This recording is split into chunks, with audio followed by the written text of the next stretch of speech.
تاسو کې چې کوم ملګري سوشل میډیا استعمالي هغه ته پته ده نن د 2 ورځې مخکې میاوالی کې یوه مشوبه پیدا کېږي په کومې ورځې باندې د هغې پلار هغې ته زه پلار نشم ویلی هغې ته که زه زنور ووایم د الفاظ ګستخي ده که هغې ته زه دیرنده ووایم دا د الفاظو ګستخي ده هغه لګیا کېږي خپل مشومې باندې 15 ډزه کوي څوک ورنه تپوس کوي چې دا مشومه ولې جواب کې دا ورته وایي چې زه دا نه غواړم چې ما ته مشومه پیدا شي زه غواړم چې ما زوی پیدا شي او زما اوسه دا عقیده ده یهب لمن یشاء اناثا ویهب لمن یشاء الذکور الله پاک چاته غواړي لوڼې ورکړي الله پاک چاته غواړي بچي ورکړي الله پاک چاته وغواړي دواړه ورکړي الله پاک څوک وغواړي هېڅ ورته ورنه کړي دا د الله نظام دی نن څه چې کله جاهلیت دور ته وګوره موجوده دور کې د میاوالي دې واقعې ته وګوره مګر ذات باندې قسم وي نن اوس پکې محمد ابو جهل موجود دی نن اوس پکې محمد فرعون او حامان او قارون موجود دي د هغې کې رحم نشته دی زما مسلمان وروره تبلیغ والملګرو تاسو ته هم وایم علما کرامو تاسو ته هم وایم ای محدثینو تاسو ته هم وایم د سوشل میډیا په وسطت سره هر دیني طبقې ته دا پیغام رسول غواړم که زما تبلیغي ملګری نن په دې باندې مطمئن ناست دی چې زه د تبلیغي محنت کوم به د الله ذات باندې قسم وي ستا د تبلیغي محنت موجود و نن هم ابو جهل پیدا کېږي په 2مه ورځ باندې خپله لور قتلوي ای زما علما ملګرو که چېرې تاسو خپل علم یې مطمئن ناست وئ نو تاسو ته هم دا پیغام درکول غواړم نن هم میاوالي کې پاکستان په ځمکه باندې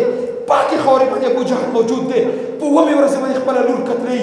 ای زما محدثینو وروڼو ای مفسرینو ای دینداري طبقې ای د دینداري دعوې کولو والا که چېرې تاسو په دې باندې مطمئن ناست چې زه د درس و تدریس کوم زه د محنت کوم زه تبلیغ کوم زه خطابت کوم نه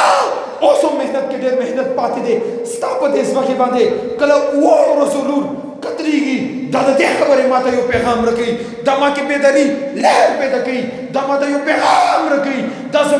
زما ضمیر راویښوي زما ګریوان ته لاس اچول دي چې زما د دومره محنت موجود زما د دومره د فریاد موجود نن هم ابو جهل موجود دی اور دا باطل نظام اور دا کفری نظام اور دسے فرعون ابو جہل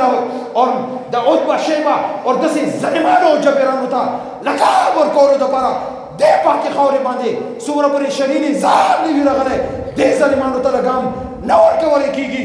ای مسلمان وروره نن به د عزم د دې خبرې کوې انشاءالله ثم انشاءالله په دې پاکې خاورې باندې څومره پورې شرینې ځان نه وي راغلی علماو سره به انشاءالله شانه به شانه ودرېږي انشاءالله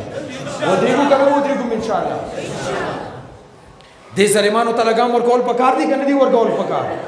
دې ظالمانو نه بدل اخیستل پکار دي که نه دي اخیستل پکار محترم سامعین اور د جبر اور د ظلم انتها ته ګوره زه الفاظو کې خپل د غم درد اچولو کوشش کول غواړم هغې جنتي مشومې سره کم ظلم شوی دی زه هغې غم درد بیانولو کوشش کول غواړم چې کم قاتل دی غال تاسو مخې ته ایږدمه چې کومه هغه بچی قتل شوي ده او شهید شوي ده د هغې غم هم ستاسو مخې ته کېښودل غواړم کمې مور دا تکلیف اوچت کړی هغه هم تاسو مخې ته کېښودل غواړم اور مختصر وخت کې هغه غم در تاسو مخې ته کېښودل غواړم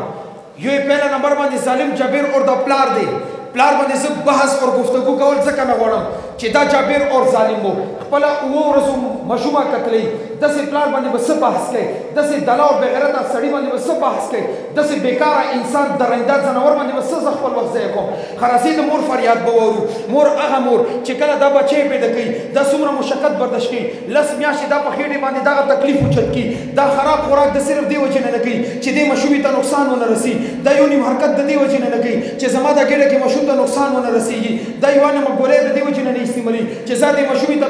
تکلیف ونه رسي رضا زه الفاظو کې تصوراتو کې یو سوچ کول غواړم دا مشومه دا چې کله مور بیماره شوې ده خاوند به اوچت کړي وي اسپتال ته به بوتلی وي چې زما مشوم پیدا کېږي او په دې تمه باندې ناستو چې الله پاک به ما ته زوی راکړي چې کله نرسه ورته بار راغله هغه مشوم یې ورته غېږې کې راوړه او دې پلار ته یې دا ووایي چې عمره شه الله پاک درته مشومه درکړه دې هغه ظالم هغه مشومه راخستې ده په پیټ باندې غورځولې ده چې ما ته داسې مشومې ضرورت نشته ما ته مشوم ضرورت دی ما ته زوی پکار دی بې خزي ته خطاب کړی دی خزي ته متوجه شوی دی خزي ته دا ویلي دي چې ما تا نه زوی وخته تا نه لور پیدا شو هغه خزي ورته جواب ورکړی دی چې ای زما خونده لس میاشتې دا ما په ګېډې باندې دا مشومه ستلې ده ما د دغې هم خیال ساتلی ستا هم خیال ساتلی ما په سر باندې درد و ما د ګولۍ د دې وجې نه خوړله چې زما مشومې ته نقصان ونه رسي ما ته به وه ما ګولۍ د دې وجې نه ده خوړلي چې زما دې مشومې ته تکلیف ونه رسېږي ما یو نیم حرکت دې وجې نه دی کړی چې زما مشومې ته ګېډې کې تکلیف ونه رسېږي نن چې کله دا مشومه پیدا کېږي ما هغه ټول تکلیف برداشت کړی دی نن که د لور ماته میلاو ده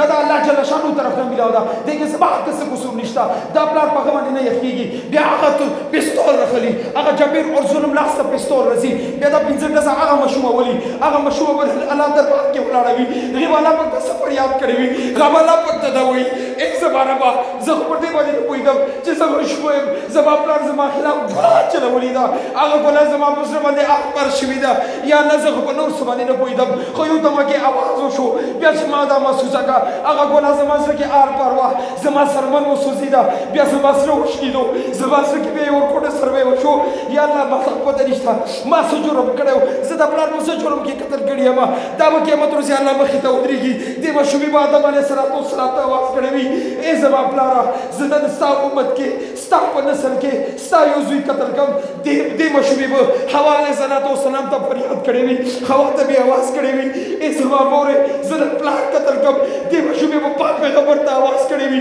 چې ای زما پیغمبره ای رسول الله کم دور کې تا محنت کړی و خلکو به شو دې لوڼې ښخولې تا په دې خلکو باندې محنت وکړو دې خلکو هغه رسم و رواج پرېښودلو خو ستا نه پس 1400 کاله تېرېدو نه پس میاوالي په ځمکه باندې بیا ابوجهل پیدا شوی دی بیا فرعون پیدا شوی دی بیا قارون پیدا شوی دی زما په سینې باندې ګولۍ چلولې دي دې مشومې به الله ته ګیله کړې وي الله ته به دا ویلي وي چې الله زما جرم دا چې زه ستا مشومه پیدا کړم زه د فیمیل پیدا کړم زه د زوی پیدا نه کړم ای زما مسلمان وروره ما او ستا دپاره دعوت فکر دی زما او ستا دپاره د غم او د ژړا مقام دی زما او ستا دپاره د مړیتوب مقام دی زه کله کله ځان سره سوچ کوم ما د الله ذات باندې قسم وي زه چې کوم ځای ته لاړ شم یو فریادي حیثیت سره ځمه زه کله کله سوچ کوم یا الله کوم زور کې د پیدا کړو کوم د ظلم او د جبریت دور کې د پیدا کړو کوم بدبخته دور کې د پیدا کړو زه ګورم پاک پیغمبر شام کې ګستاخي وشوه د صحابه کرامو ګستاخي وشوه مساجد شهید کړل شو مدرسې شهید کړل شوې زما کبیر علماء کرام شهید کړل شو اور دا سلسله روانه ده پته نه لګي دا ګلاب کله زما هم د سینې آر پار کېږي خو ما د الله ذات باندې قسم وي زه چې کومه ورځ باندې مدرسې نه کور ته وتلی یم مدرسې ته راغلی یم ما دا فیصله کړې ده یا الله زما د وینې هر حرکته زما د زندګي هره ورځه دا وي انشاءالله ثم انشاءالله دا کم جبري قوتونه دي کم ظالم نه ډک قوتونه دي کم جبري نظام دی کم ظلم نه ډک نظام دی د دې خلاف به دا جنګېږي